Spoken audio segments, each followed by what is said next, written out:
जेव्हा वेळ स्तब्ध होते. तुमच्या बाबतीत कधी असं घडलं आहे का की तुम्ही एखाद्या कामामध्ये इतके मग्न होता की तुम्हाला वेळेचं भानच राहत नाही.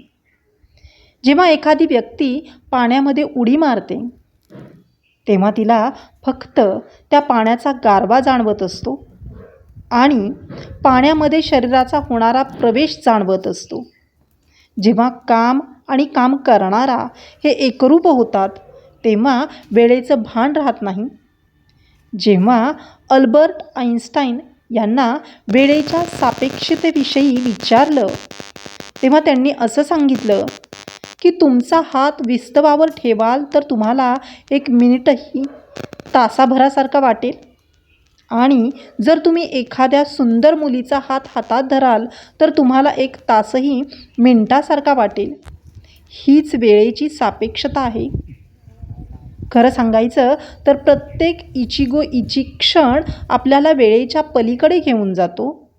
अशावेळी वेळ मोजणं हे खरंच चुकीचं ठरेल. कारण आइन्स्टाईनच्या म्हणण्याप्रमाणे कधीकधी तासही क्षणासारखाच भासतो. खरं तर त्या क्षणातील आठवणी दीर्घकाळ टिकतात. कधीकधी तर त्या आयुष्यभर आपल्याला बरोबर राहतात.